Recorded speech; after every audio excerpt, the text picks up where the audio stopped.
Before the storm, a continent on the edge of history. Long before cannons thundered and declarations were inked, North America existed in a fragile balance, vast, restless, and unknowingly poised on the brink of transformation. The land itself seemed to breathe with anticipation. Endless forests stretched beyond imagination.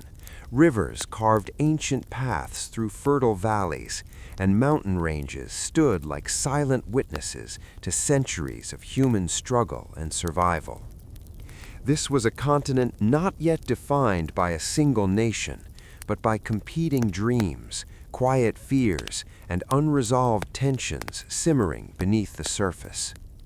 For generations, Indigenous nations had lived upon this land, shaping their lives around its rhythms. From the Haudenosaunee Confederacy in the Northeast to the Cherokee in the Southern Highlands, native societies were deeply connected to the soil, the seasons, and each other. Their political systems, trade networks, and spiritual traditions were complex and resilient. They governed themselves long before European maps named their rivers or claimed their territories. Yet by the mid-18th century, their world was being steadily encroached upon, first by traders, then settlers, and finally by armies marching under foreign flags. European empires viewed North America not as a living homeland, but as a prize. Britain, France, and Spain competed fiercely for control, each carving claims into the wilderness with forts, treaties, and bloodshed. The British colonies along the Atlantic coast had grown rapidly, fueled by waves of immigrants seeking land, opportunity, or religious freedom.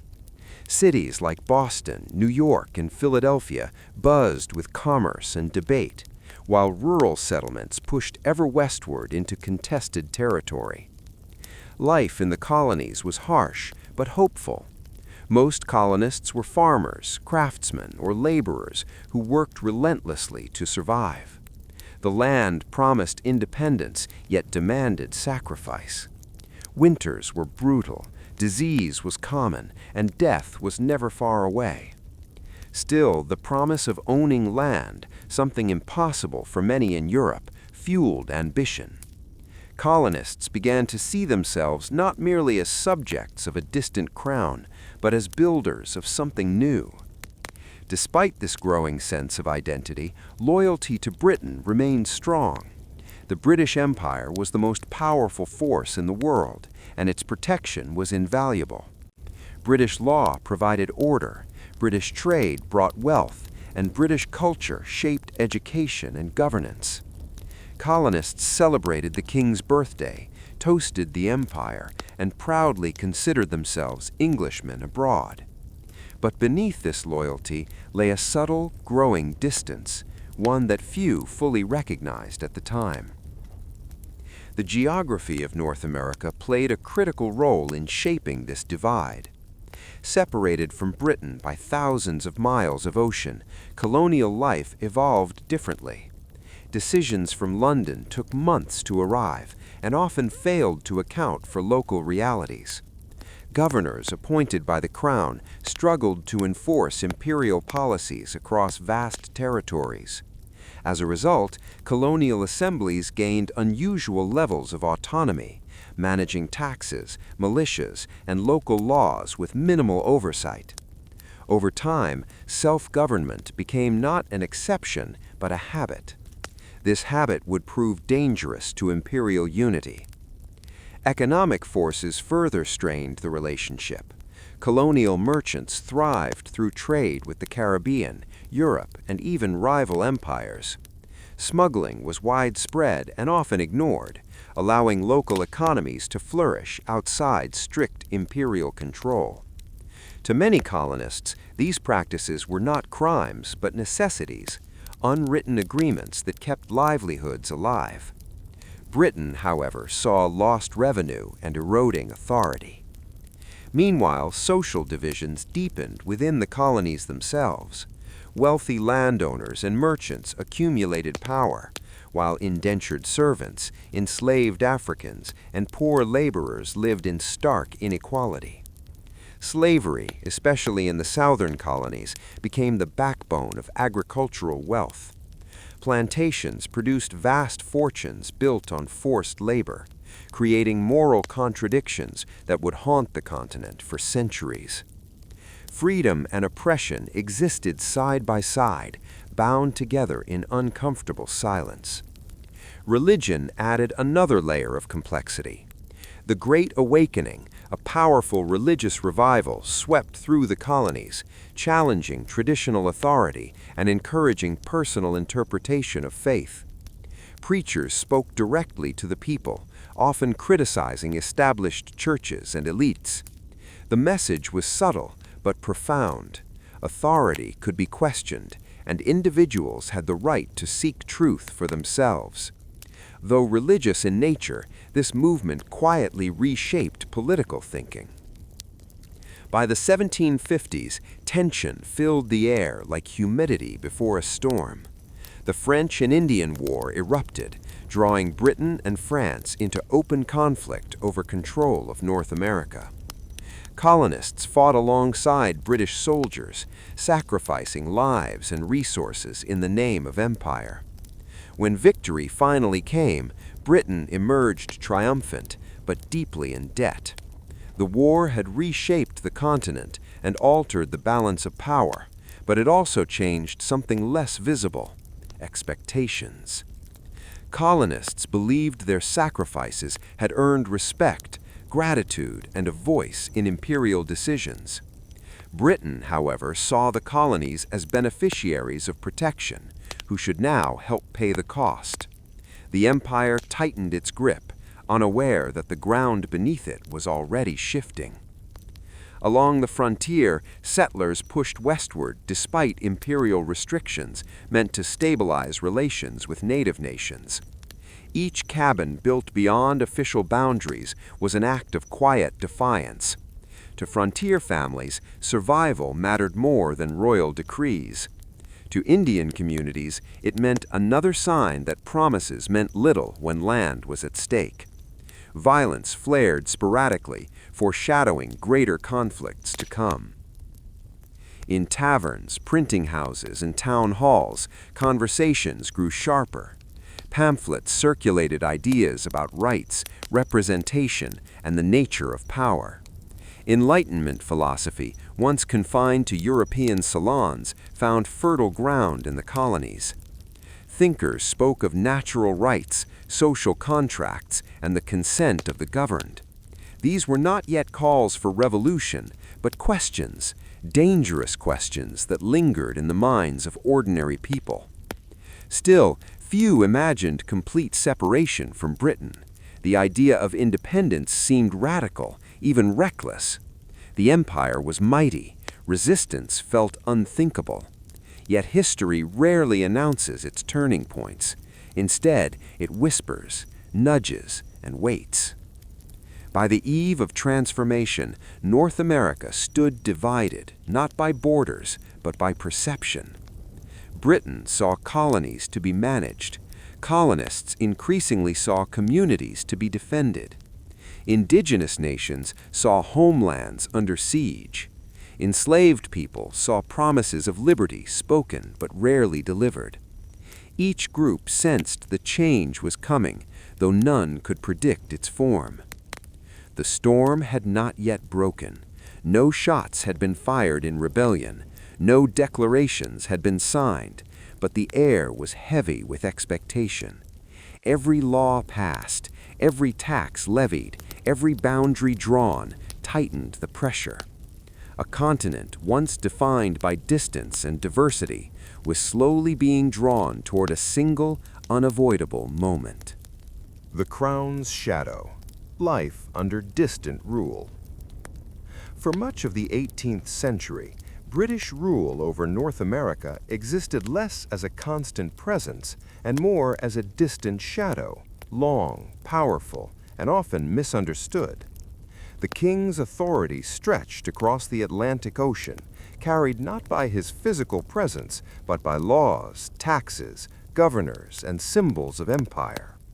To many colonists, Britain was an idea rather than a reality, a faraway crown that claimed loyalty, demanded obedience, and promised protection, yet rarely understood the lives of those living beneath its rule.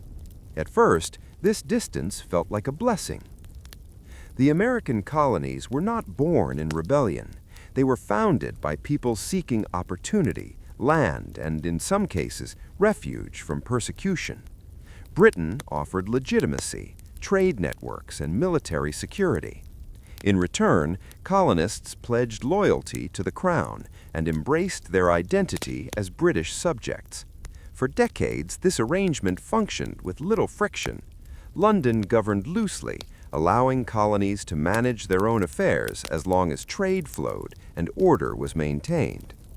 This system, later described as salutary neglect, shaped colonial life in profound ways. Colonial assemblies gained real power, collecting taxes, funding militias, and passing local laws. Town meetings became centers of debate and decision-making. Ordinary colonists, farmers, shopkeepers, artisans, grew accustomed to having a voice in their communities. Authority, while ultimately imperial, felt local and familiar. Yet beneath this apparent harmony, inequality was deeply embedded. British rule created a rigid social hierarchy that mirrored the class system of England. At the top stood royal governors, wealthy merchants, and large landowners, many of whom benefited directly from imperial trade. Below them were skilled craftsmen, small farmers, and shopkeepers. At the bottom were indentured servants, poor laborers, and enslaved Africans, whose lives were shaped by hardship and exploitation. Slavery cast the longest and darkest shadow. In southern colonies, entire economies depended on enslaved labor. Tobacco, rice, and indigo plantations generated immense wealth, but that wealth rested on violence, coercion, and the denial of humanity. British law protected property rights, including the ownership of human beings, while turning a blind eye to suffering. The contradiction was stark, an empire that celebrated liberty while profiting from bondage. For enslaved people, British rule offered little hope. The Crown's promises of justice rarely crossed racial boundaries. Courts favored owners, punishments were brutal, and families were torn apart without consequence. While colonists debated rights and representation, millions lived under a system that denied them both. In the northern colonies, inequality took different forms. Urban centers like Boston and New York were hubs of commerce, but also of poverty. Dock workers and apprentices labored long hours for meager wages. Wealth concentrated in the hands of merchant elites who controlled trade and politics. British trade regulations favored large companies and well-connected traders, often squeezing smaller businesses out of profit. These economic pressures bred quiet resentment. British mercantilism dictated that colonies existed primarily for the benefit of the empire. Raw materials flowed to Britain, finished goods flowed back. Colonial manufacturing was restricted to prevent competition with British industries. While this system enriched the empire, it limited colonial economic independence. Many colonists felt trapped, working hard yet unable to fully benefit from their labor. Taxes, though initially light, became symbols of control. Customs duties, navigation laws, and trade restrictions were enforced by royal officials who often acted with arrogance and corruption. Smuggling became widespread, not merely as criminal activity, but as a form of resistance. To colonists, evading unfair laws felt justified, an assertion of survival over obedience. The presence of British officials intensified tensions. Royal governors were appointed from London, often unfamiliar with colonial realities.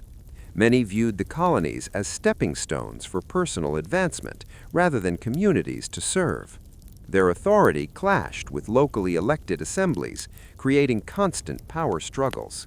Each vetoed law and dissolved assembly chipped away at trust. British soldiers, too, became symbols of unease. Though initially welcomed as protectors, standing armies stationed in colonial cities began to feel like instruments of intimidation.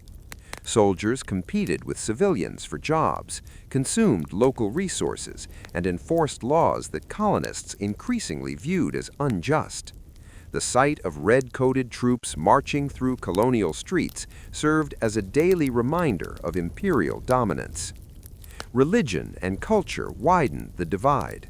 While colonists considered themselves British, their values were evolving differently. The Great Awakening had empowered ordinary people to question authority, both spiritual and secular. Sermons emphasized personal conscience over institutional control. This mindset subtly undermined traditional hierarchies and encouraged resistance to imposed power. Colonial culture became more egalitarian, more outspoken, and more experimental. Newspapers flourished, spreading ideas faster than imperial officials could contain them. Satire, political cartoons, and pamphlets mocked authority and exposed corruption. Public opinion began to matter in ways Britain had not anticipated. Across the ocean, Parliament struggled to understand this transformation. To British lawmakers, colonies were subordinate territories, not partners. Representation in Parliament was seen as unnecessary. Colonial voices were filtered through appointed officials. The concept of virtual representation was offered as justification, a claim that Parliament represented all British subjects, regardless of geography. To colonists, this argument rang hollow. Representation was not abstract in America. It was practiced daily in town halls and assemblies. The idea that laws could be imposed without local consent felt not only unjust, but dangerous. Political identity was shifting from subjects of a king to members of self-governing communities. The French and Indian War briefly masked these tensions. Colonists and British troops fought side by side against a common enemy. Sacrifices were made, blood was spilled, and victory was won. Yet the war also exposed deep differences. British officers often looked down on colonial militias, dismissing them as undisciplined. Colonists resented this arrogance, especially after proving their courage on the battlefield. When the war ended, expectations collided. Colonists believed their loyalty and sacrifice would earn them respect and greater autonomy. Britain, burdened with debt, expected compliance and financial support. The empire tightened its control, determined to manage its territories more efficiently. In doing so, it stepped out of the shadows and into daily colonial life. The shift was subtle at first, but unmistakable. New regulations were enforced. Courts expanded their reach. Officials became more aggressive. What had once been distant authority now felt intrusive. Colonists sensed that the unwritten agreement between ruler and ruled was being rewritten without their consent. Resistance did not emerge overnight. It grew slowly, fueled by conversations, shared frustrations, and lived experiences. Farmers resented land policies that favored elites. Merchants resented trade restrictions. Artisans resented competition from British goods. Laborers resented inequality. Enslaved people dreamed of freedom, whispered but never delivered. Each group experienced British rule differently, yet all felt its weight. By the mid-1660s, life under the Crown no longer felt protective, it felt restrictive. The shadow of empire grew darker, longer, and harder to ignore. What had once been tolerated as distant governance now appeared as domination. Trust eroded, loyalty weakened, questions multiplied. Was the crown a guardian or a master? The answer was no longer clear. Colonial life continued. Fields were plowed, ships sailed, families gathered. But beneath the routine, something fundamental had changed. Obedience was no longer automatic. Authority was no longer unquestioned. The empire had stepped too close, and in doing so, revealed the cracks in its foundation. The crown's shadow still loomed large, but it no longer inspired confidence alone. It inspired doubt, frustration, and slowly but surely, the will to resist. The war that changed everything. Victory with a price. When the war finally ended, bells rang across the British Empire. Cannons fired in celebration, flags were raised, and proclamations declared triumph. Britain had emerged victorious from the most expansive conflict the world had yet seen, a global struggle known in Europe as the 7 Years' War and in America as the French and Indian War. On paper, it was a stunning success. France had been defeated. Vast territories in North America now belonged to Britain. The empire stood taller, stronger, and seemingly unchallenged.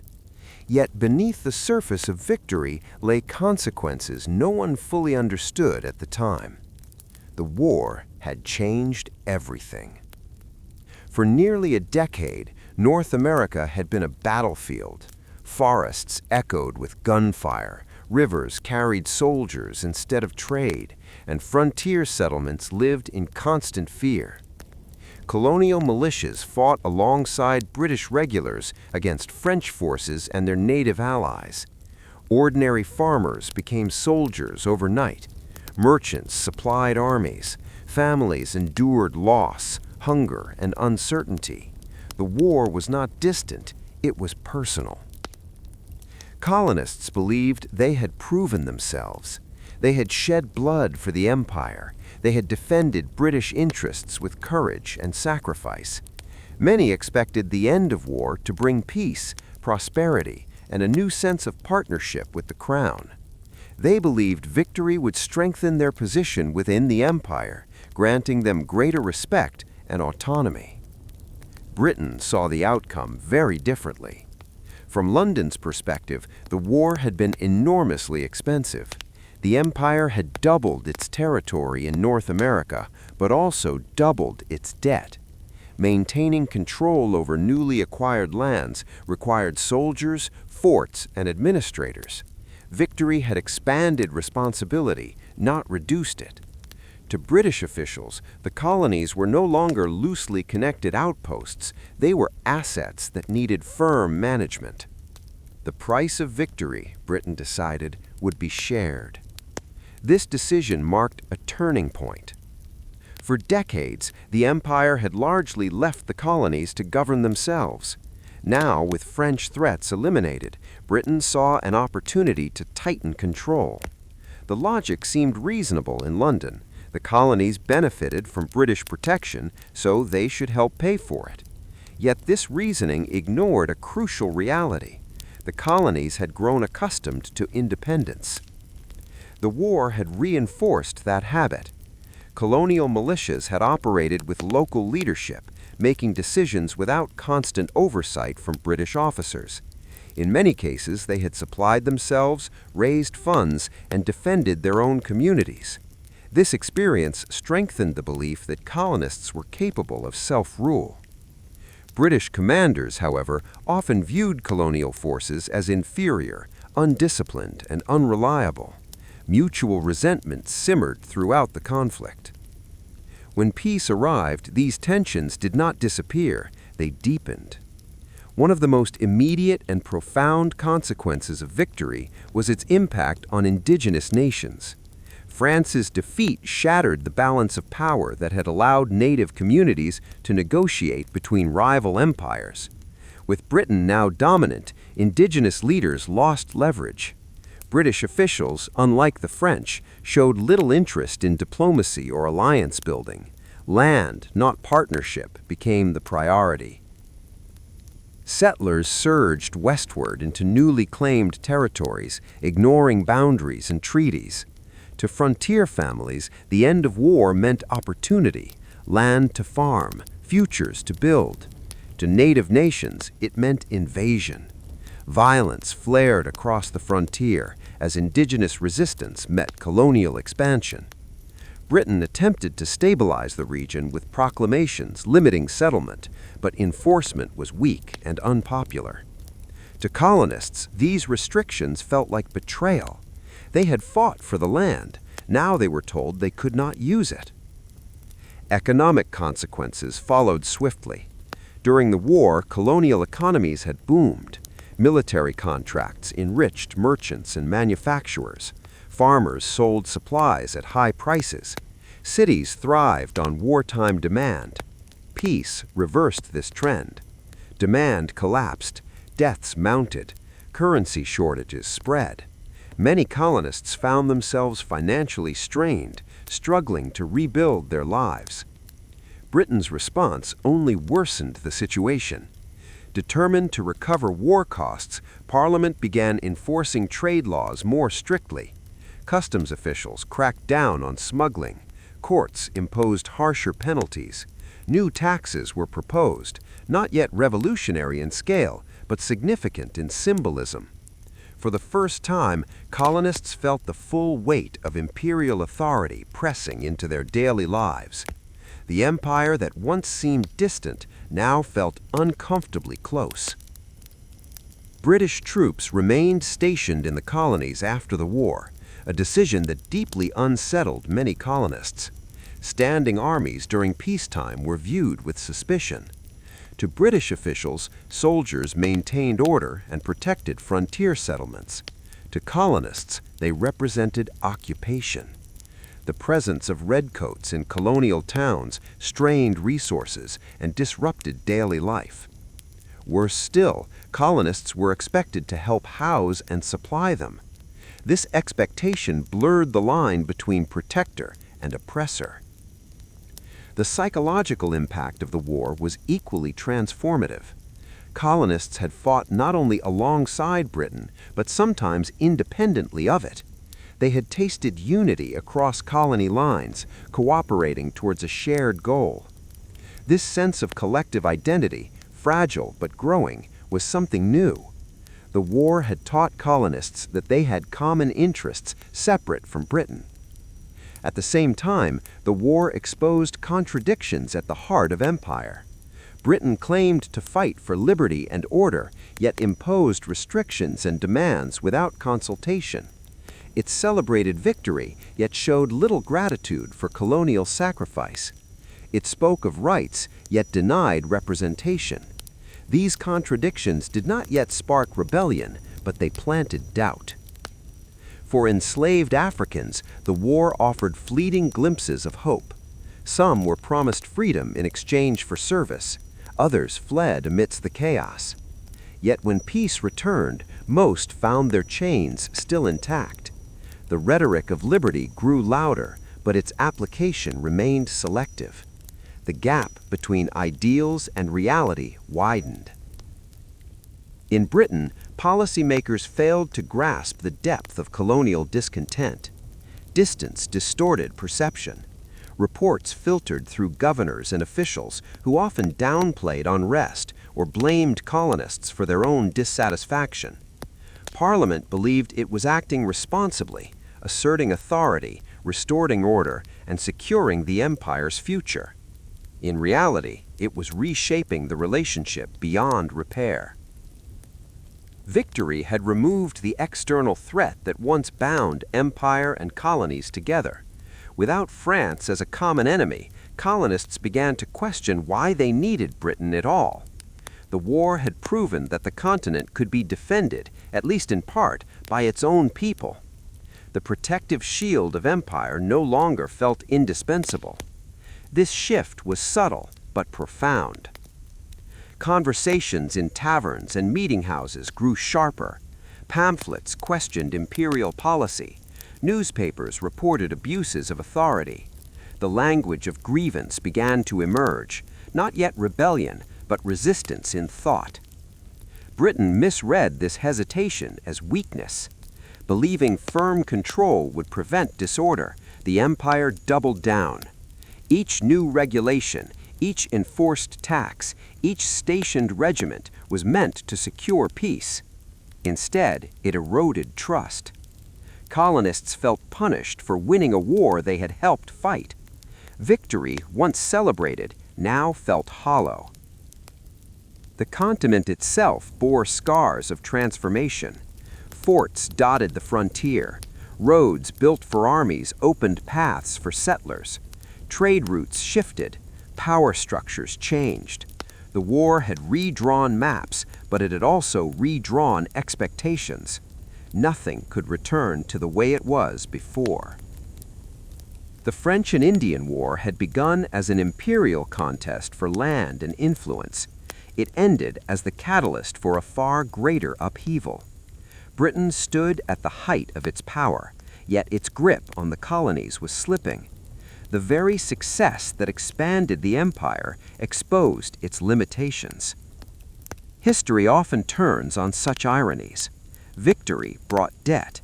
Security bred suspicion. Expansion created resistance.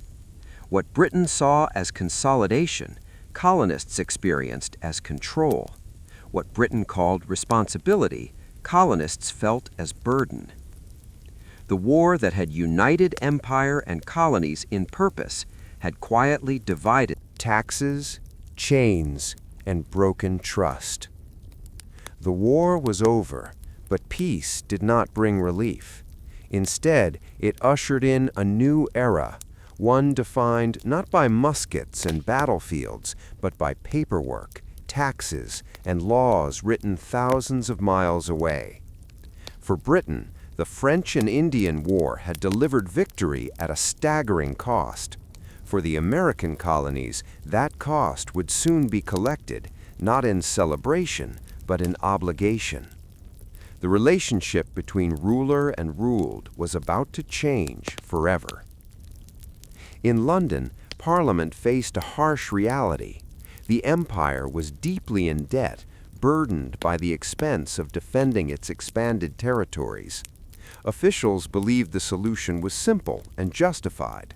The colonies, now safer because of British military success, should help pay for their own protection. To British lawmakers, this was not oppression, it was responsibility. To the colonists, it felt like betrayal. For generations, Americans had governed much of their own economic life. Taxes were raised locally, approved by colonial assemblies where representatives were elected by the people. This system had created an expectation, not written in law, but deeply ingrained, that taxation required consent. It was a principle practiced daily, not a theory debated in books. Parliament either misunderstood or ignored this reality. The first major shift came with stricter enforcement of existing trade laws. Navigation acts that had long been treated as flexible guidelines were suddenly applied with uncompromising force. Customs officials searched ships, seized cargo, and prosecuted smugglers. Courts that once favored local merchants now answered directly to imperial authority. Smuggling had been a way of life in port cities. It kept goods affordable and businesses afloat.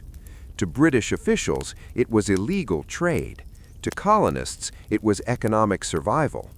The crackdown disrupted livelihoods overnight and turned once tolerated practices into punishable crimes. Resentment spread quickly. Then came new taxes, not massive in amount, but revolutionary in meaning. Duties on sugar, molasses, and imported goods struck at the heart of colonial commerce. Merchants felt the blow first, but prices rippled outward, affecting farmers, artisans, and laborers alike. Everyday goods became more expensive, debts grew heavier. What angered colonists most was not the money, it was the method. These taxes were imposed by Parliament, where the colonies had no elected representatives. British leaders argued that Americans were virtually represented, just like many citizens in Britain who could not vote. To colonists, this argument was insulting. Representation, in their world, meant direct participation, not distant theory. No taxation without representation was not yet a rallying cry, but the idea was taking shape. Proud defiance met with arrogant dismissal. British officials dismissed colonial protests as ignorance or ingratitude. Pamphlets and petitions were ignored. Colonial assemblies were overruled or dissolved when they resisted. Each act of dismissal chipped away at loyalty. Trust began to fracture. The Stamp Act marked a turning point. For the first time, Parliament imposed a direct internal tax on the colonies, affecting newspapers, legal documents, licenses, and everyday transactions. It reached into the daily lives of ordinary people, not just merchants and traders. Printers, lawyers, and shopkeepers suddenly found their work taxed and regulated. The reaction was swift and fierce. Protests erupted across the colonies. Effigies were burned. Tax collectors were harassed, threatened, and forced to resign. Crowds gathered not merely out of anger, but out of shared conviction. This was no longer about trade, it was about power. The response revealed something new: unity. Colonies that had once acted independently now coordinated resistance. Committees formed, boycotts spread. Merchants agreed to stop importing British goods. Ordinary families sacrificed comfort to make a statement. Homespun cloth replaced imported fabrics. Economic pressure became political weaponry. Britain was stunned. Parliament repealed the Stamp Act, but the damage was done. To assert authority, it passed new laws declaring its right to tax the colonies in all cases whatsoever. The message was clear. Compromise did not mean surrender. Colonists heard something else entirely, that their voices did not matter. With each new law, the relationship hardened. British officials relied more on force and legal authority. Colonists relied more on collective action and public opinion. Newspapers became battlegrounds of ideas. Writers argued that liberty was not a gift of government, but a natural right. The language of resistance grew sharper. For enslaved Africans, this moment was filled with cruel irony. Colonists spoke passionately about freedom while continuing to profit from bondage. Chains remained unbroken, even as rhetoric soared. Some enslaved people listened carefully, recognizing the power of words, even if they were not meant for them. Others saw hypocrisy that would later erupt into moral reckoning. Inequality deepened across the colonies. Wealthy elites often led protests, but their interests did not always align with the poor. Laborers faced rising prices and job competition. British goods undercut local production. Economic pressure squeezed the vulnerable hardest. Yet resentment against imperial authority cut across class lines, uniting groups that rarely stood together. British troops became enforcers of unpopular laws. Their presence in cities increased tensions.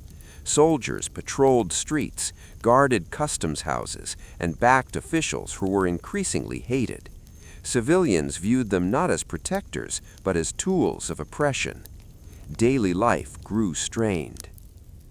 Arguments over taxes turned into arguments over legitimacy. Who had the right to rule? Could laws be just if imposed without consent? Was loyalty owed to a government that ignored its people? These questions spread beyond political circles into taverns, churches, and family tables. Resistance was no longer abstract. Trust, once the foundation of imperial rule, was collapsing. Colonists felt deceived. They had supported the empire, fought its wars, and believed in its promises. In return, they felt controlled, dismissed, and burdened. Britain saw defiance where it expected obedience. Each side misread the other. Parliament believed firmness would restore order. Colonists believed resistance would restore fairness. Neither recognized how far the divide had already grown. The chains binding colonies to crown were no longer invisible. They were felt in rising prices, intrusive laws, armed patrols, and silenced assemblies. Each act of control reinforced the belief that freedom and empire could not coexist as they once had. Yet, even now, revolution was not inevitable. Many colonists still hoped for reconciliation. They petitioned the king, appealed to shared history, and insisted they sought rights, not independence. They believed the system could be corrected if only their voices were heard. But broken trust is difficult to repair. Each ignored petition deepened suspicion. Each new tax hardened resistance.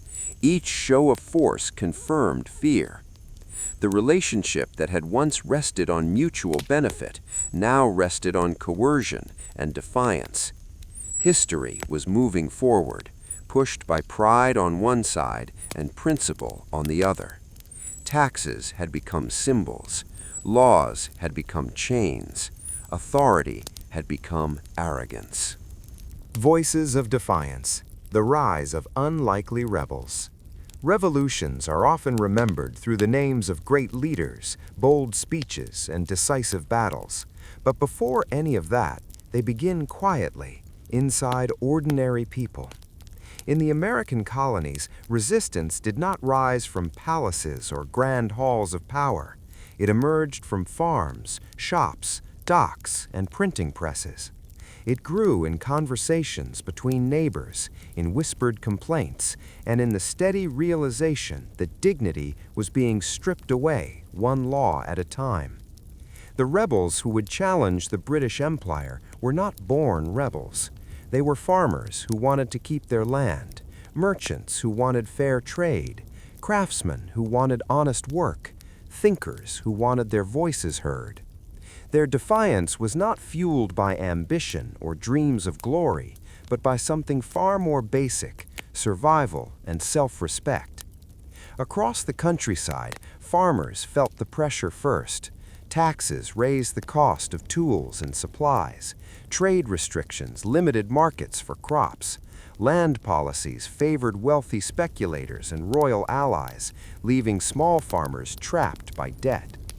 Many had fought in the recent war, believing they were defending their future. Now they felt abandoned by the empire they had served. To these farmers, resistance was not ideology, it was necessity. In port cities, merchants faced their own reckoning.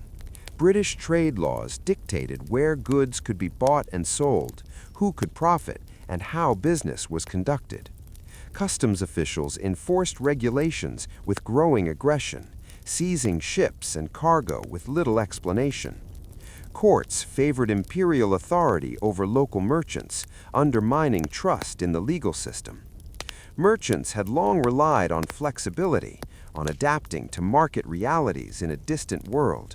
Imperial rigidity threatened their livelihoods. As profits vanished, so did patience. Many began to see resistance not as rebellion, but as defense. Artisans and laborers felt squeezed from both sides. British manufactured goods flooded colonial markets, undercutting local production. Jobs disappeared, wages stagnated. The promise of economic opportunity, the very reason many families had crossed the Atlantic, felt increasingly hollow. In workshops and taverns, anger found its voice. Thinkers and writers gave shape to these frustrations. Printers published pamphlets questioning authority.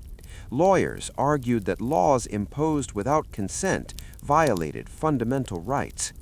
Ministers preached sermons that blended faith with freedom, reminding congregations that obedience to unjust power was not a virtue. Ideas traveled faster than armies. The printing press became a weapon more powerful than muskets. Newspapers carried arguments from colony to colony, connecting isolated grievances into a shared narrative. Colonists began to recognize themselves in each other's struggles. What had once felt personal now felt political. Women played a crucial, often overlooked role in this awakening. Though excluded from formal politics, they wielded influence through economic and social power. They organized boycotts, produced homespun cloth, and enforced community discipline. Refusing British goods became both a political statement and a moral one. In homes and marketplaces, women turned resistance into daily practice. For enslaved Africans, the rising rhetoric of liberty was both inspiring and painful. Some heard promises of freedom and dared to hope. Others recognized the hypocrisy of colonists demanding rights while denying them to others. Yet even within bondage, acts of resistance emerged: escape, sabotage, quiet defiance. Their struggle was different, but deeply connected to the larger question of human dignity. Resistance did not yet mean independence. Most colonists still saw themselves as loyal subjects of the crown. They believed the empire had lost its way, not that it was inherently evil. Their demands were modest by modern standards: fair taxation, local representation, respect for colonial institutions. But the empire did not listen. British officials dismissed protests as mob behavior, led by agitators and troublemakers. They underestimated the depth of discontent and misunderstood its source. This was not a movement led by elites manipulating the masses. It was a groundswell from below. The most dangerous rebels were not the loudest ones. They were the ordinary people who stopped obeying quietly. Committees of correspondence formed to share information and coordinate action. Local leaders emerged, not aristocrats, but shopkeepers, farmers, and lawyers. These networks created something new: an informal political infrastructure rooted in community trust rather than imperial authority. For the first time, colonists were practicing unity on a continental scale. Resistance also took physical form. Crowds confronted tax collectors, effigies were burned, British symbols of power were mocked and defaced. These acts were not random violence, they were statements. They communicated that authority without legitimacy would not be tolerated. Yet restraint often prevailed. Colonists understood the risks. They knew the power of the empire they challenged. Their defiance was measured, deliberate, and rooted in moral argument. That made it more dangerous. British attempts to suppress resistance only strengthened it. When assemblies were dissolved, colonists met elsewhere. When newspapers were censored, pamphlets multiplied. When officials cracked down, public sympathy shifted toward the protesters. Each act of repression created new rebels. The language of dignity became central. Colonists did not describe themselves as revolutionaries. They described themselves as free people defending ancient rights. They spoke of fairness, justice, and respect. They framed resistance as loyalty to principle rather than defiance of authority. This framing mattered. It allowed ordinary people to see themselves not as traitors, but as guardians of a moral order. It transformed resistance from fear into purpose. Generational divides emerged. Younger colonists born in America felt less attachment to Britain. They saw the empire as distant and out of touch. Older colonists, shaped by British identity, struggled with conflicting loyalties. Families argued, communities debated. The question was no longer whether something was wrong, but how far resistance should go. Fear lingered alongside courage. No one knew where this path would lead.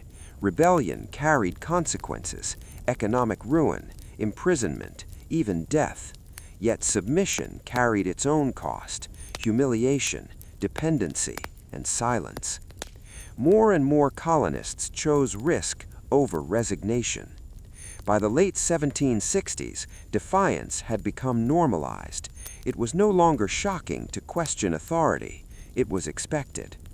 Children grew up watching adults debate rights and laws. A political consciousness was forming, rooted not in theory, but in lived experience. The empire faced a paradox. The more it tried to assert control, the more it revealed its weakness. Authority depended on cooperation.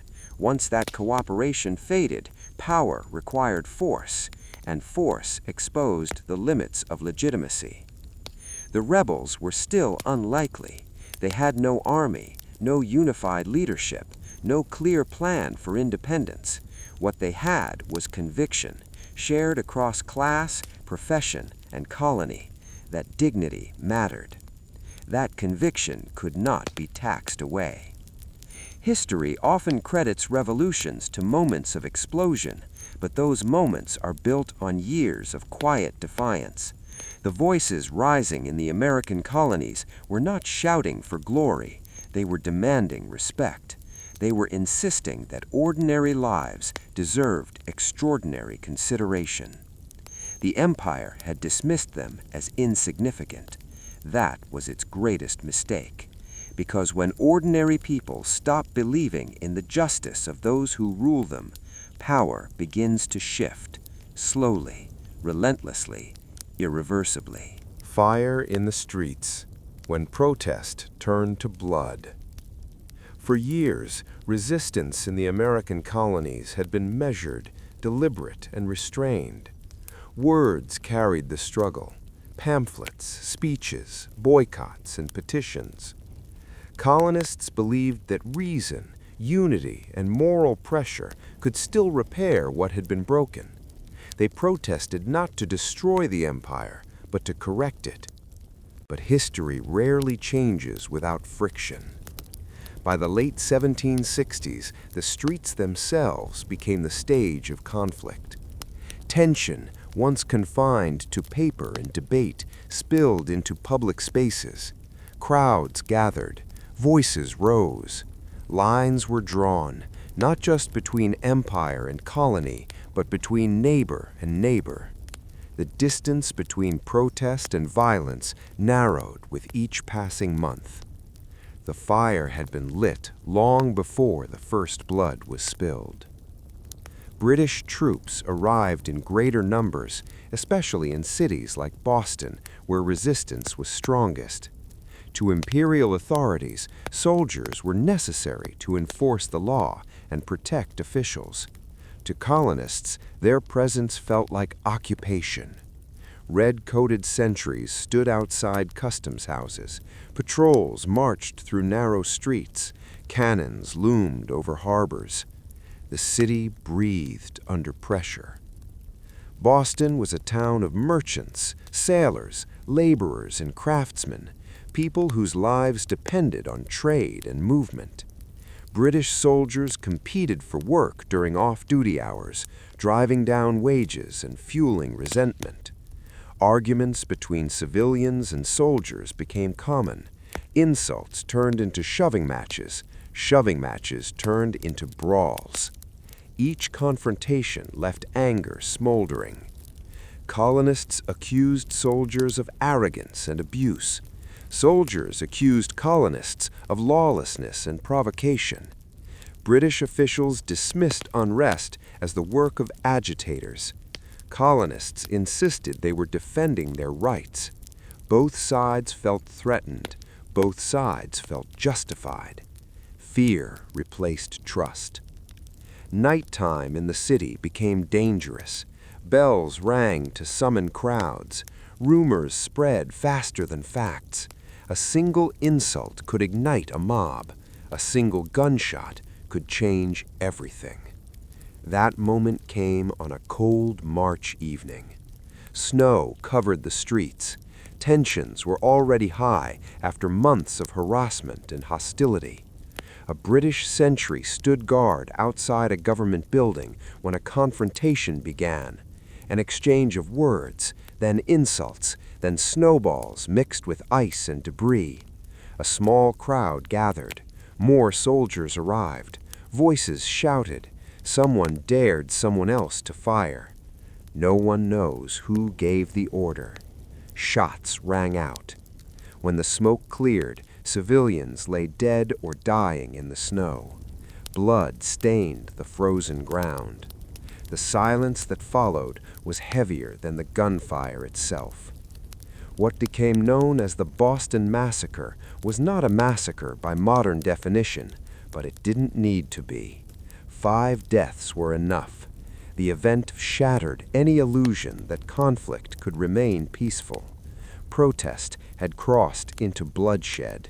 The empire had fired on its own subjects. News traveled fast. Engravings and accounts spread across the colonies, often exaggerated but emotionally powerful. British soldiers were portrayed as murderers. Victims were remembered as martyrs. The event became a symbol, not just of violence, but of betrayal. Britain attempted damage control. Soldiers were put on trial, defended by colonial lawyers who insisted on fairness and rule of law. Some were acquitted. The gesture mattered, but the wound remained. Trust does not heal easily once blood has been spilled. The streets never fully cooled. Elsewhere, unrest intensified. Customs houses were attacked. British officials were harassed and driven out of towns. Loyalists, those who still supported the crown, found themselves increasingly isolated and threatened. Communities fractured. Neutrality became impossible. Protest evolved into confrontation.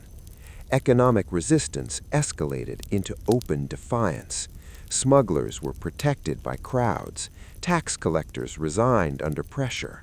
Royal authority existed on paper, but not always in practice.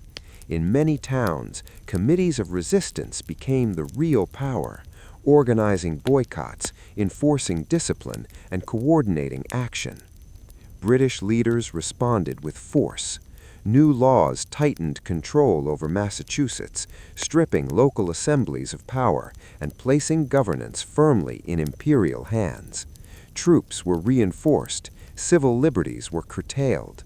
To Parliament, these measures were necessary to restore order.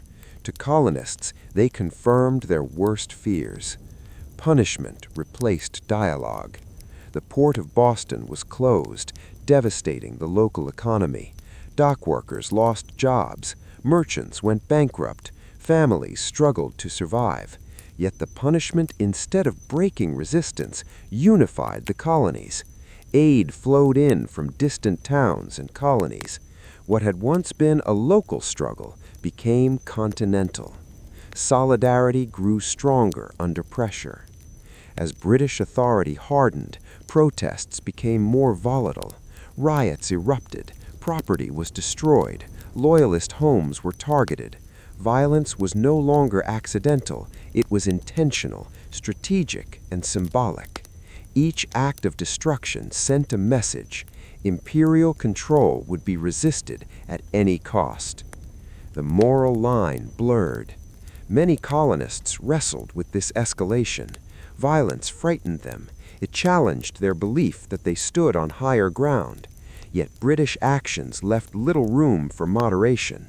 When laws silence voices and troops enforce obedience, resistance seeks other forms. History was pushing them forward. The countryside was not immune. British patrols clashed with local militias. Weapons were seized. Drills were conducted in secret. Ordinary men trained with muskets, not for war, they told themselves, but for defense. Still, preparation changed mindsets. The possibility of armed conflict became real. Women felt the strain as well. Homes became sites of political discussion and planning. Fear for husbands and sons mixed with determination. Violence threatened families, yet submission threatened futures. Choices were no longer theoretical. Even churches became divided. Sermons once focused on faith now addressed justice and tyranny. Some ministers urged obedience and peace. Others warned that silence in the face of oppression itself was a sin. Congregations split. Moral certainty fractured. Loyalists faced growing danger. Those who remained faithful to the crown were accused of betrayal. Some were harassed, others fled. The conflict was no longer just between colony and empire. It was within communities, even within families. The streets reflected this chaos. Public executions were replaced by public punishments. Tarring and feathering sent chilling messages. Crowds enforced their own justice. While many condemned such acts, few intervened. Fear and anger overpowered restraint. Britain misunderstood what was happening. Imperial leaders believed fear would restore order. They believed displays of power would deter rebellion. Instead, violence convinced colonists that compromise was no longer possible. Each crackdown confirmed the belief that rights would not be granted, they would have to be taken. Blood changed the conversation. The idea of reconciliation faded with each violent encounter. Colonists no longer debated whether British policies were fair. They debated whether British rule itself was legitimate. That was a far more dangerous question. When troops marched, militias assembled. When officials spoke, crowds shouted back. Authority no longer commanded respect, only resistance. The spark that ignited open conflict came not from a grand speech, but from fear and mistrust. British forces moved to seize colonial weapons. Militiamen mobilized to stop them. Shots were fired. No one knows who fired first, but everyone knew what it meant. The streets that had once echoed with protest now echoed with gunfire. The line between civilian and soldier vanished. The conflict could no longer be contained. The fire had spread. Looking back, it is tempting to identify a single moment when everything changed. In truth, it was a chain of moments, each confrontation narrowing the path back to peace. Violence did not create rebellion over the point of no return, a nation imagined. By the spring of 1775, the colonies had crossed a threshold. Years of protest, negotiation, and measured resistance had failed to achieve meaningful change. Words had been exhausted, petitions ignored, and acts of defiance met with force. What had begun as a struggle for fairness had evolved into a battle for principle. The stage was set for something irreversible. The point of no return had arrived. The streets and meeting houses of the colonies were electric with anticipation. Farmers, merchants, artisans, and thinkers, ordinary men and women, had grown accustomed to questioning authority. Yet the magnitude of what they were about to embrace was staggering. They were no longer defending privileges within the empire. They were imagining a nation of their own. Ideas became tangible.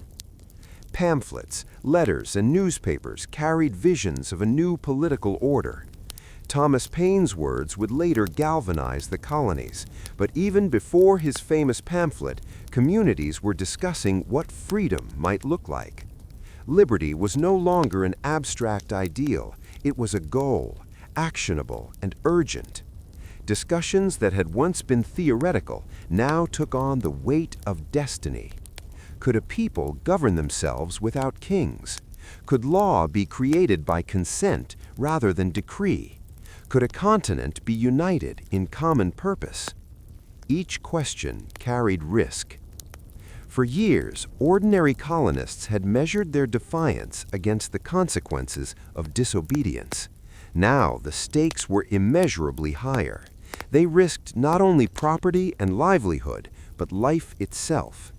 Treason was the legal charge for those who challenged the crown. Yet as the debate turned into collective decision, the fear of submission outweighed the fear of punishment. In towns and villages, militia groups drilled in secret, transforming farmers and tradesmen into soldiers. Men who had spent their lives plowing fields, tending shops, and navigating markets now studied formations, musket handling, and strategy. These exercises were not simply preparation for war, they were acts of empowerment.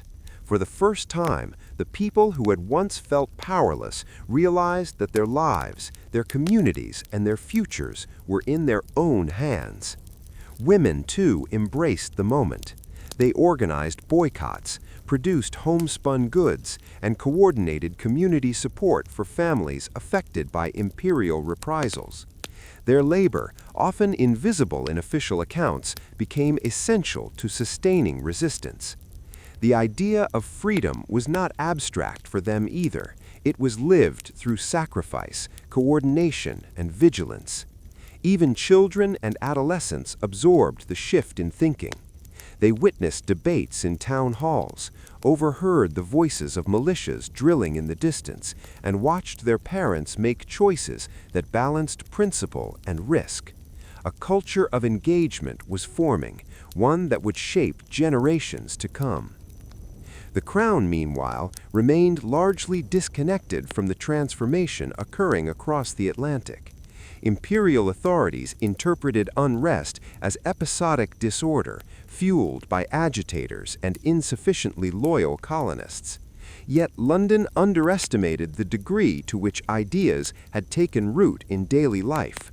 Resistance was no longer confined to elite circles or a few vocal leaders.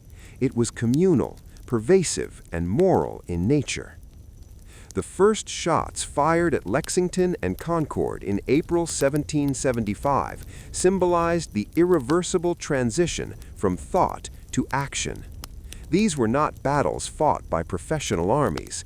They were clashes between ordinary citizens and imperial soldiers, men defending their homes, their livelihoods, and their emerging political identity. By engaging in armed conflict, colonists signaled that compromise had failed, that obedience to unjust authority could no longer be assumed, and that freedom demanded action. These early confrontations were small in scale, but enormous in consequence. Casualties were relatively few, yet the psychological impact reverberated throughout the colonies. Word spread quickly. Letters, writers, and newspapers carried accounts of bravery, injustice, and outrage. Colonists in distant towns could no longer view rebellion as a localized matter. The conflict had become a shared reality. The nation that had existed only in imagination was taking shape in lived experience. The transformation was not uniform, however. Different colonies reacted in different ways, reflecting their unique histories, economies, and social structures. In Massachusetts, the crucible of conflict hardened the will for independence. In Pennsylvania, debate and deliberation dominated, reflecting the colony's Quaker heritage and its commercial ties. Southern colonies balanced caution with defiance, concerned both about economic stability and the realities of enslaved labor. Yet across these differences, a common consciousness emerged, the understanding that liberty could not be postponed, that the moment demanded action. Ideas of government evolved alongside the reality of conflict. Local committees and assemblies, once marginal, now assumed authority in day-to-day life. They coordinated militias, managed supplies, and enforced local laws. Colonists practiced self-governance not as a theoretical exercise, but as a necessity. Each decision reinforced the belief that collective action was both possible and legitimate. The empire's distant mandates were no longer central. Authority had shifted into the hands of the people. At the same time, revolutionary ideology drew strength from history, philosophy, and moral reasoning. Thinkers studied ancient republics, natural rights, and the principles of justice. They debated the proper balance between liberty and security, individual rights and communal responsibility. These discussions were not academic. They shaped decisions in town halls, militias, and households. Colonists were constructing a nation of ideas before they constructed one on battlefields. The moral dimension of the revolution was inseparable from its practical dimension. colonists repeatedly framed their actions not as rebellion for its own sake, but as defense of inherent rights. They emphasized fairness, dignity, and the social contract, asserting that governments exist to serve the people, not the reverse. This moral framing provided justification and cohesion, making resistance not merely a series of protests, but a movement rooted in principle. The role of communication was critical. Newspapers and pamphlets acted as the bloodstream of revolutionary thought. Writers like Samuel Adams circulated essays urging vigilance, courage, and unity. Stories of oppression and heroic defiance traveled quickly, inspiring other communities to organize. Each shared narrative reinforced the collective identity that was forming. The nation was being imagined even as it confronted soldiers in the streets. At the same time, tensions deepened with loyalists, colonists who remained faithful to the crown. In some communities, these divisions caused estrangement, even violence. Friends and neighbors found themselves on opposing sides. Families debated loyalty and principle around kitchen tables. The choice between allegiance to empire and allegiance to principle was deeply personal, yet profoundly political. These conflicts underscored the stakes of action. The struggle for freedom would be both external and internal, shaping society from the ground up. By the summer of 1775, the concept of a unified continental response gained traction. Continental Congress convened delegates from multiple colonies, signaling a shift from local initiative to coordinated national strategy. These gatherings were imperfect, fraught with disagreements, but they demonstrated that the colonies could act collectively. The nation, once imagined in taverns and town halls, now had a form and voice on a larger stage. The point of no return was cemented when leaders authorized military action, stockpiled weapons, and mobilized citizen militias. What had begun as economic protest, political debate, and moral argument was now fully a struggle for sovereignty. There was no turning back. Compromise was no longer viable. Freedom would be demanded and, if necessary, taken. For ordinary people, the transformation was both empowering and terrifying. Men and women who had lived quietly under imperial rule suddenly found themselves actors in history. They faced uncertainty, danger, and immense responsibility. Yet they were motivated not by personal gain, but by the conviction that freedom was worth risk, sacrifice, and action. The nation they imagined was no longer theoretical. It existed in their choices, their courage, and their commitment. War of ideals, sacrifice, suffering, and resolve. When the war began, many still believed it would be brief. A show of resistance, a decisive clash, and the empire would recognize colonial resolve. Few imagined how long, how brutal, or how transformative the conflict would become. What followed was not merely a war of armies, but a war of ideals, fought in frozen camps, burned villages, fractured families, and the private conscience of every person forced to choose a side. Liberty, once imagined, now demanded payment. The early months of war shattered romantic illusions. Colonial militias, brave but inexperienced, faced the disciplined might of the British Army, the most powerful military force in the world. Battles were chaotic and unforgiving. Smoke obscured vision. Orders were lost in the noise. Fear spread faster than strategy. Men who had never traveled beyond their villages now stood in formation, facing professional soldiers trained to kill. Many did not return.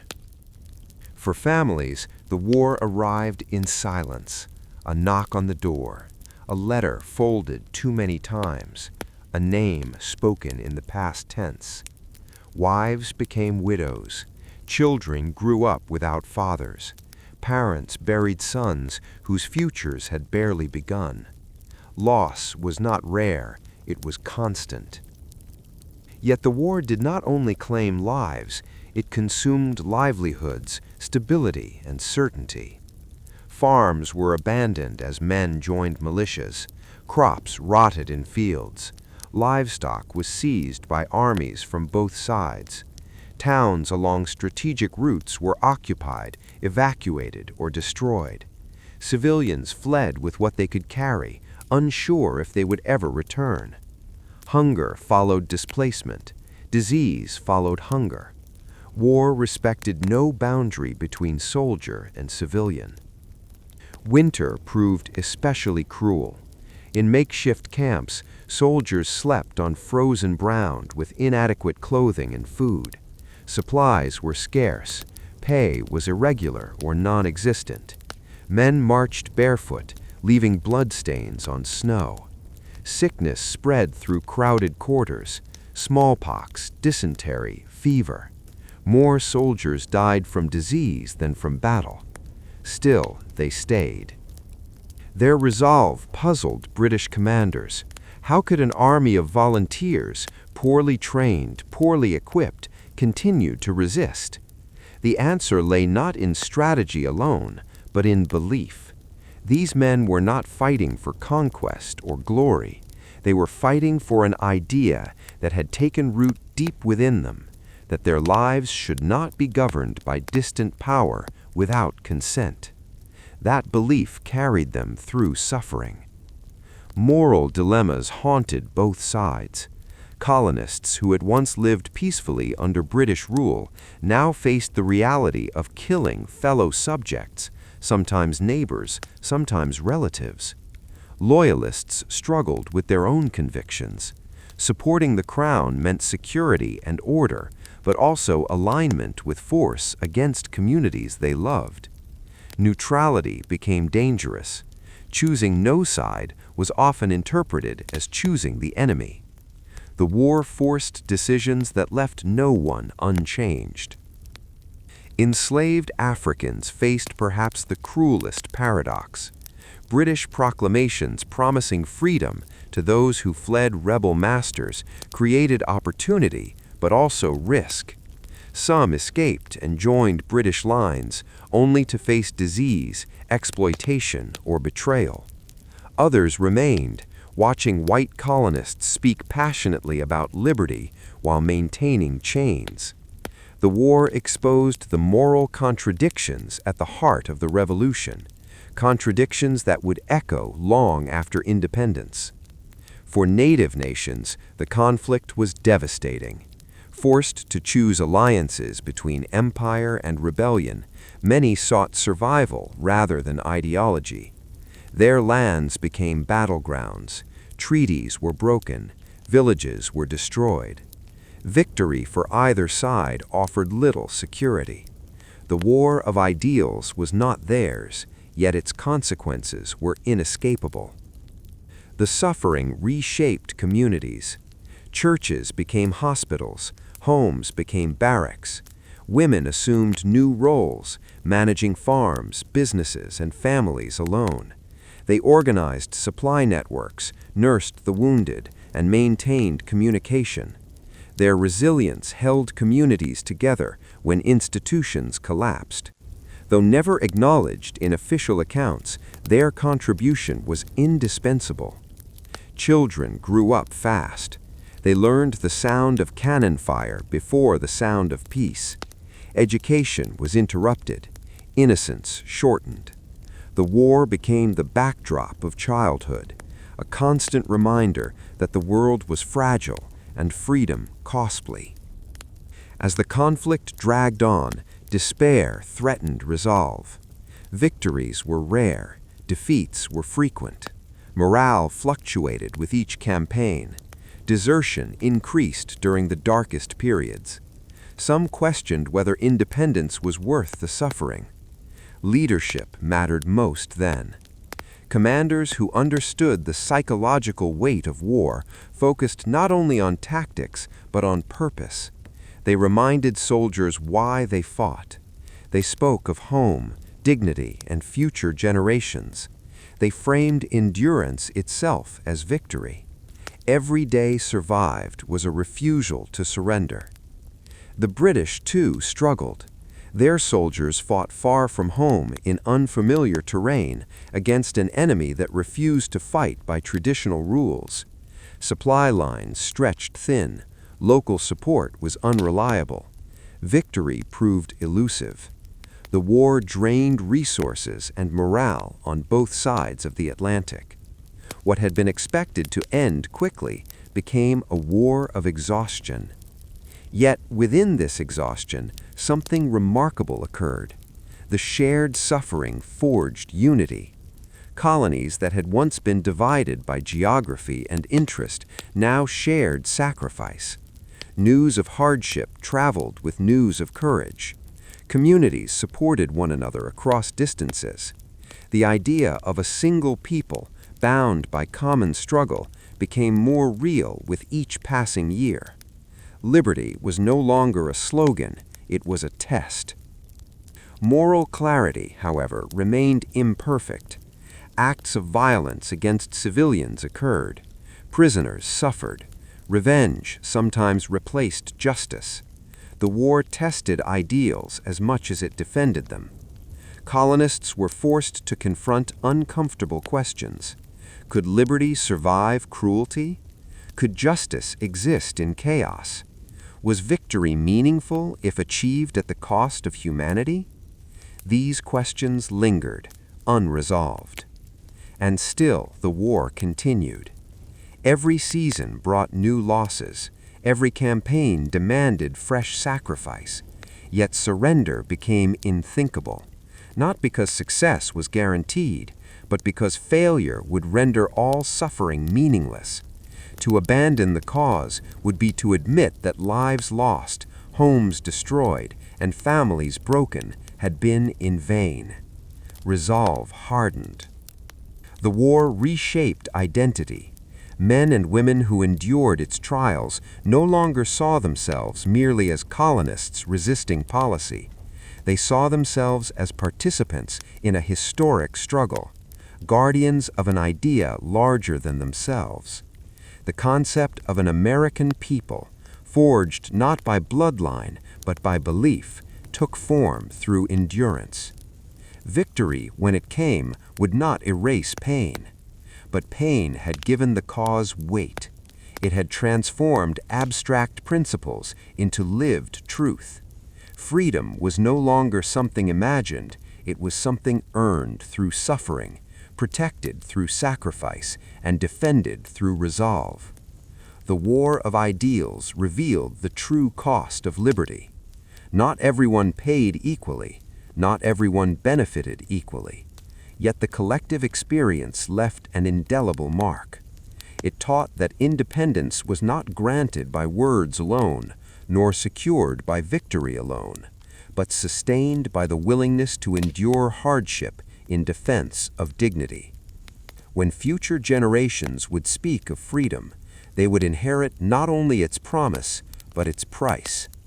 That price had been paid in blood and hunger, in loss and uncertainty, in moral struggle and unyielding resolve. The war was not over, but the people who endured it were no longer the same. Victory without certainty, a fragile new beginning. When the war finally ended, silence spread across the land in ways no cannon ever had. The guns fell quiet. Armies stood down. The empire that had once loomed over the continent withdrew its forces, its flags lowered, its authority broken. On paper, victory had been achieved. Independence was secured. But peace did not arrive with clarity. For the people who had endured years of sacrifice, the end of war felt less like triumph and more like standing on unfamiliar ground, free, yet unsure which direction to take. The enemy was gone, but uncertainty remained. What had been won in blood now had to be shaped by wisdom, restraint, and unity. qualities far more difficult to command than armies. The birth of a nation is rarely clean. Cities bore the scars of conflict. Burned buildings stood beside newly rebuilt homes. Roads were damaged, ports disrupted, trade fractured. Economies that had once relied on imperial systems now stood disconnected, forced to reinvent themselves overnight. Currency was scarce, debt was overwhelming. Veterans returned home to farms long neglected and families changed by absence. Victory had ended the war, but it had not ended struggle. For soldiers, returning home was often more difficult than fighting. The discipline of war had given structure to their days, purpose to their suffering. Peace offered neither certainty nor reward. Many received little or no compensation. Promises made during desperate times were postponed or forgotten. Some carried physical wounds. Others bore invisible scars that followed them into quiet rooms and restless nights. They had won freedom, but not security. Communities faced the challenge of reconciliation. Neighbors who had fought on opposite sides now lived door to door. Loyalists who had supported the crown faced suspicion, punishment, or exile. Some fled, abandoning property and identity. Others remained, attempting to rebuild lives in a society that questioned their loyalty. The war had ended, but resentment lingered. Unity proved fragile. The new nation struggled to define what it stood for beyond resistance. It had been easier to agree on what they opposed than on what they wanted to become. Power, once centralized in a distant monarchy, now rested uncertainly among states, assemblies, and leaders wary of authority. Fear of tyranny shaped every debate. No one wanted to replace one distant ruler with another. Liberty demanded limits, but whose limits and how enforced? Governance became an experiment. Laws had to be written where none had existed. Institutions had to be built from fragments of colonial systems. Questions once theoretical now carried real consequences. Who had the right to vote? Who could own land? Who counted as a citizen? The language of freedom clashed with social realities shaped by inequality and exclusion. The contradictions of independence could no longer be ignored. Enslaved people who had watched white colonists fight for liberty waited to see if freedom would extend beyond words. In some regions, gradual change began. In others, bondage remained firmly in place. The revolution had cracked the foundation of injustice, but it had not destroyed it. The nation inherited a moral struggle it was not yet ready to confront. Native nations faced even harsher realities. With the empire gone, agreements lost meaning. Expansion accelerated, land hunger intensified. Promises made during wartime dissolved in peacetime ambition. The new nation, born from resistance to domination, now extended its reach westward, often repeating the injustices it had condemned. Victory did not erase hypocrisy. Yet hope persisted.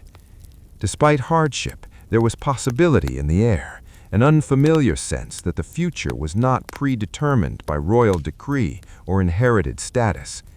People spoke openly about representation, rights, and consent. Newspapers flourished, public debate expanded. Ideas once considered dangerous now were celebrated.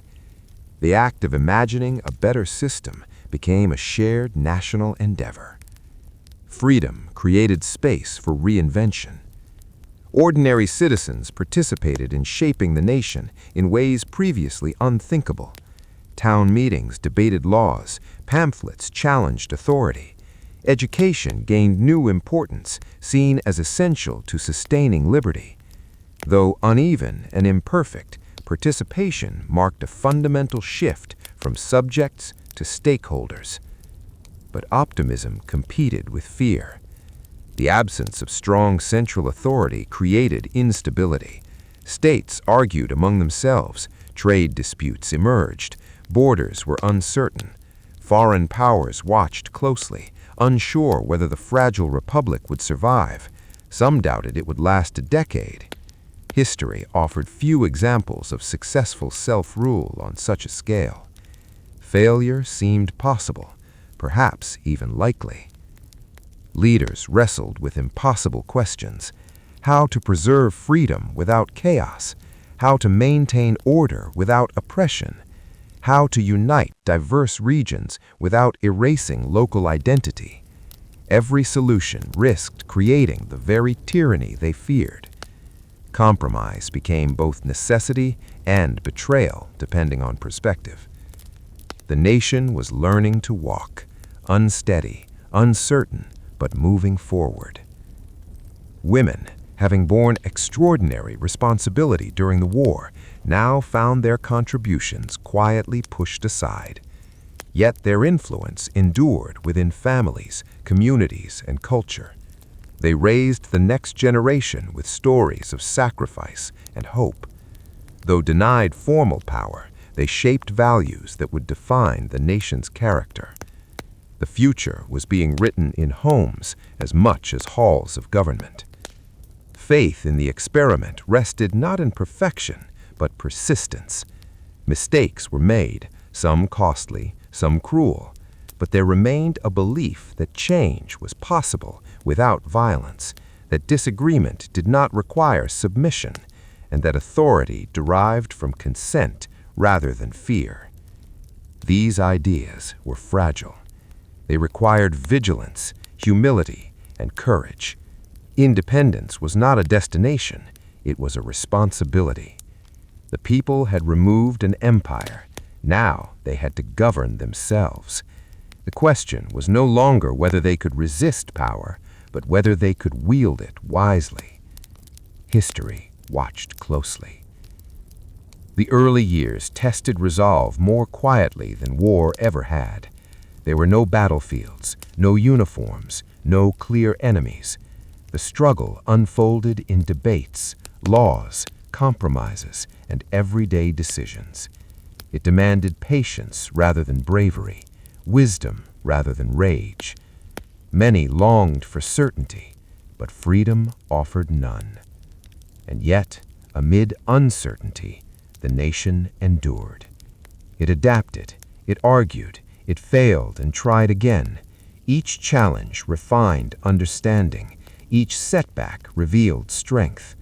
The fragile beginning did not collapse under its own weight. Instead, it bent, reshaped, and continued. Victory had not delivered peace of mind, but it had delivered possibility. Echoes through time, how the past still shapes America. History rarely stays behind. It lingers in laws and language, in borders and beliefs, in conflicts unresolved and ideals unfinished. The struggle that gave birth to the United States did not end when treaties were signed or armies disbanded.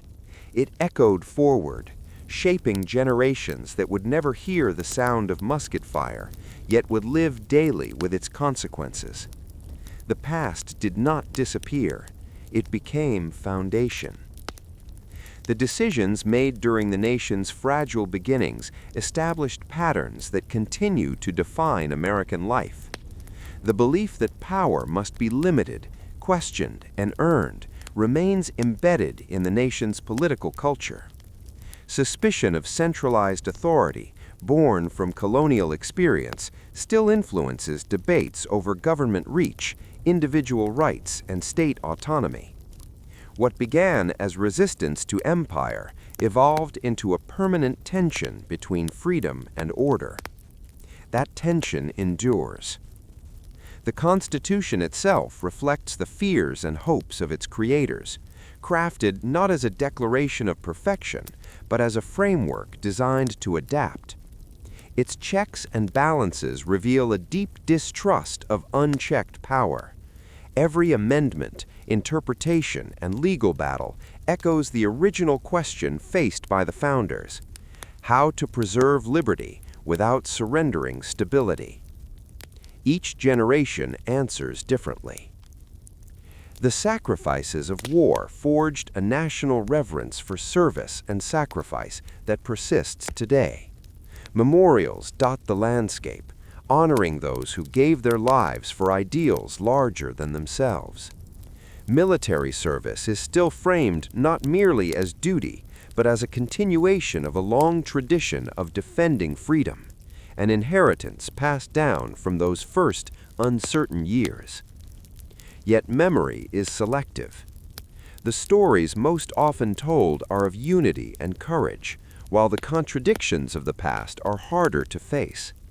The Revolution's language of liberty did not include everyone. Enslaved people, indigenous nations, women, and the poor were largely excluded from the promises made. These exclusions planted seeds of conflict that would grow into struggles spanning centuries. The nation's founding ideals became both inspiration and indictment. Movements for abolition, civil rights, labor protections, and equality all drew strength from the same revolutionary language once denied to them. The words "all are created equal" became a challenge rather than a comfort, forcing America to confront the gap between principle and practice. Progress came not through abandoning the past, but by demanding that it be honored fully. History became a mirror. Economic systems shaped by post-independence decisions still influence opportunity and inequality. Early choices regarding land ownership, commerce, and expansion laid foundations for prosperity, while also creating deep divides. Wealth accumulated unevenly. Power followed resources. The promise of upward mobility inspired generations, even as structural barriers limited access for many. The pursuit of opportunity remains central to the American identity. Expansion, once justified as destiny, reshaped the continent and its people. Borders moved westward. Nations were displaced. Conflicts were normalized in the name of growth. The echoes of these choices remain visible in ongoing debates over land rights, environmental stewardship, and historical accountability. The cost of progress is still being reckoned. American political discourse continues to reflect its revolutionary origins. Protest is considered not a threat, but a tradition. Dissent, though controversial, is woven into the national narrative. From town halls to marches, the belief that voices matter, especially dissenting ones, traces directly back to the earliest acts of defiance against imperial rule.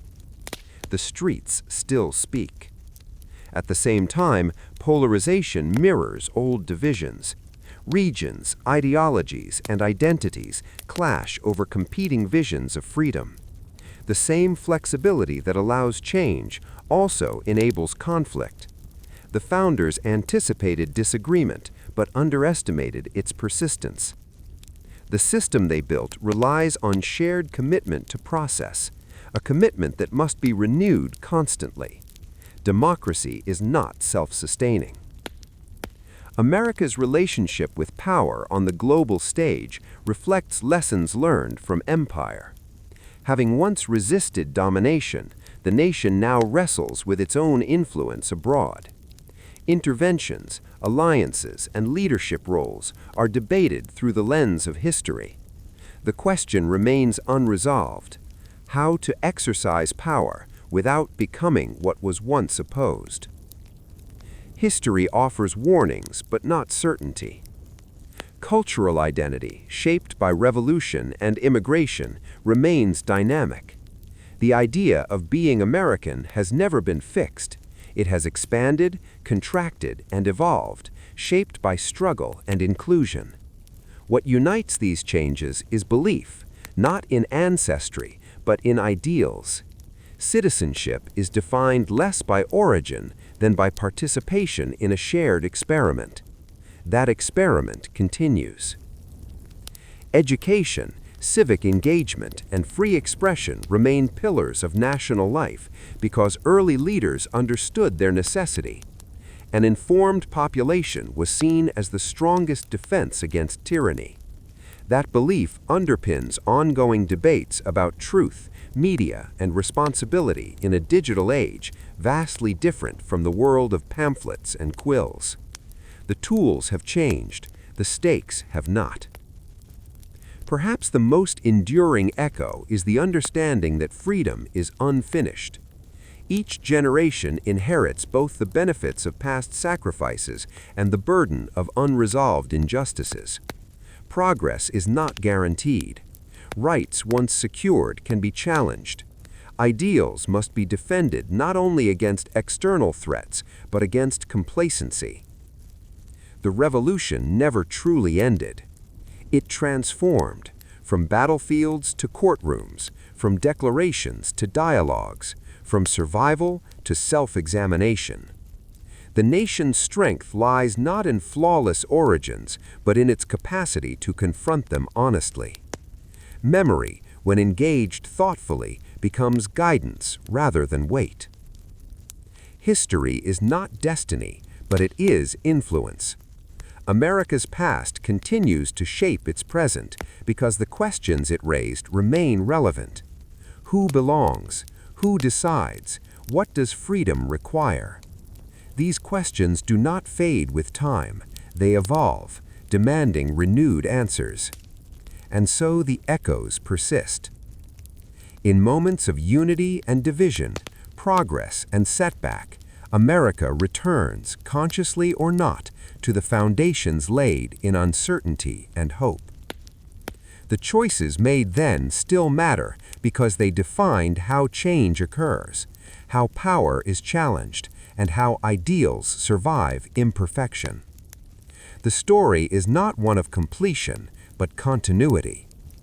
The past speaks not to dictate, but to remind, of courage and contradiction, of vision and failure, of a fragile beginning that became a lasting challenge. History lives not in museums alone, but in decisions made every day.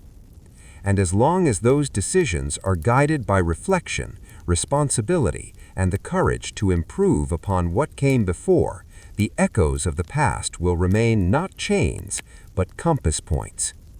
The future, as always, waits to be shaped.